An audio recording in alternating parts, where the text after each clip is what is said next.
आज हम करेंगे जनरल कैरेक्टर्स ऑफ इन्वर्टिब्रेट्स। तो जनरल कैरेक्टर ऑफ इन्वर्टिब्रेट्स करने से पहले हमें पता होना चाहिए व्हाट इज़ इन्वर्टिब्रेट।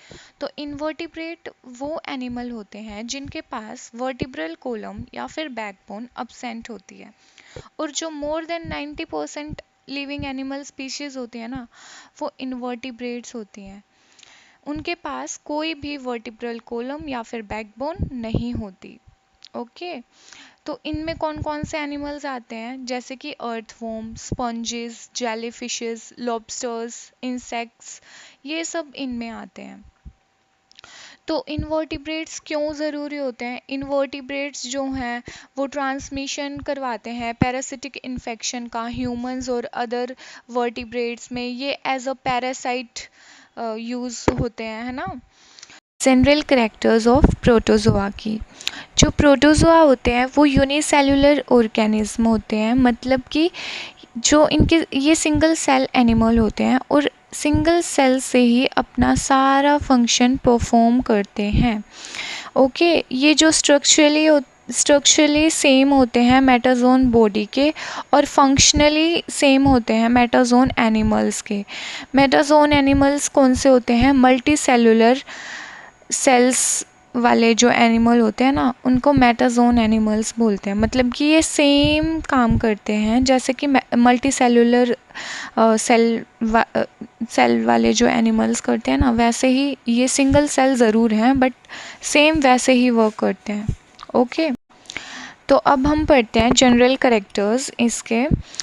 ये प्रोटोप्लाज्मिक ग्रेड ऑफ ऑर्गेनाइजेशन होता है, मतलब कि सिंगल सेल एनिमल्स होते हैं। बहुत ही सिंपल इसका जो स्ट्रक्चर होता है, बहुत ही जो सारे जो फंक्शन है वो सिंगल सेल के द्वारा किए जाते हैं। ये सोलिटरी होते हैं और कॉलोनियल होते हैं। सोलिटरी मतलब सिंगल रहते हैं या फिर कॉलोनी में भी रहते हैं। जो सिंगल रहते हैं वो होते हैं यूग्लिना, जो कॉलोनियल में रहते हैं जैसे कि प्रोटोस्पोंजिया। ओके।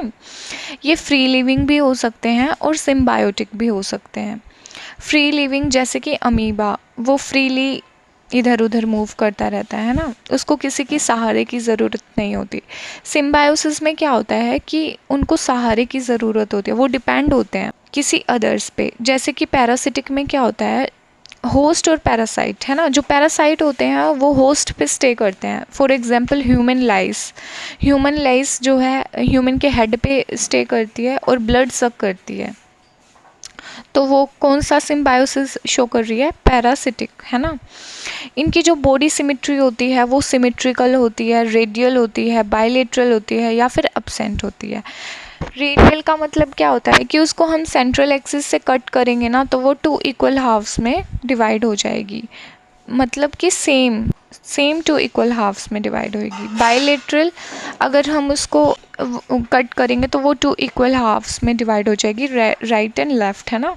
और अब्सेंट मतलब अमीबा है, उसका स्ट्रक्चर ऐसा होता है, उसको हम कहीं से भी कट कर सकते हैं। लोकोमोशन इसमें होता है फ्लैजिला से और सीलिया से। फ्लैजिला और सीलिया क्या करवाते हैं? लोकोमोशन, उनको चलने में, मूव करवाने में हेल्प करवाते हैं। न्यूट्रिशन इनका होता है होलोजोइक, होलोफिटिक और ओस्मोट्रॉफिक। होलोजोइक न्यूट्रिशन क्या होता है? जैसे कि ह्यूमंस में होता है ना, डाइजेशन होता है, प्रॉपर एब्जॉर्प्शन होता है, एसिमिलेशन होता है, इजेशन होता है। तो प्रॉपर जो होता है वो होता है। होलोफिटिक में क्या होता है कि जैसे कि प्लांट्स जो हैं फोटोसिंथेसिस करते हैं, वो with the help of light अपना खाना बनाते हैं, तो वो होलोफिटिक न्यूट्रिशन होता है। ओस्मोट्रॉफिक क्या होता है? मतलब कि वो डिफ्यूजन्स के थ्रू, है ना, ओस्मोसिस के थ्रू अपना जो है वो खाना बनाते हैं। डाइजेशन इसमें क्या होता है? इंट्रासेल्युलर होता है, इनसाइड द सेल जो है डाइजेशन होता है। रेस्पिरेशन कैसा होता है? डिफ्यूजन से थ्रू जनरल बॉडी सरफेस से होता है। एनएरोबिक होता है कुछ पैरासाइट में, जैसे कि एनएरोबिक का मतलब होता है in the absence of O2, इसमें ऑक्सीजन अब्सेंट रहता है। एनारोबिक क्या होता है? एनारोबिक रेस्पिरेशन क्या होता है?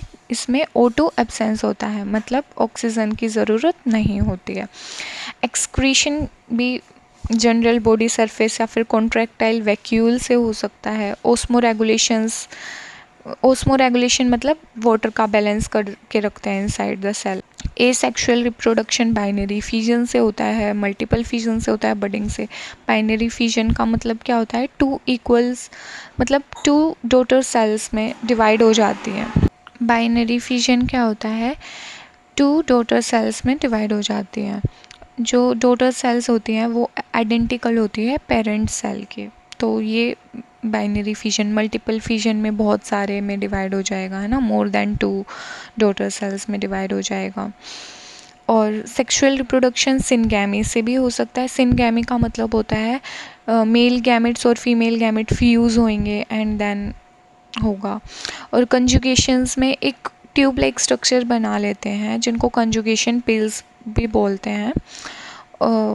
और जो बहुत सारी फॉर्म्स होती हैं, बहुत सारी फॉर्म्स जो हैं इंसिस्टमेंट में चले जाते हैं, मतलब कि आउटसाइड द सेल एक हार्ड स्ट्रक्चर फॉर्म कर लेती हैं जिनसे वो अनफेवरेबल कंडीशन से बच सकते हैं, सरवाइव कर सकते हैं अनफेवरेबल कंडीशंस में। ओके, तो ये था हमारा general characters of protozoa. Thank you, आज के लिए बस इतना ही।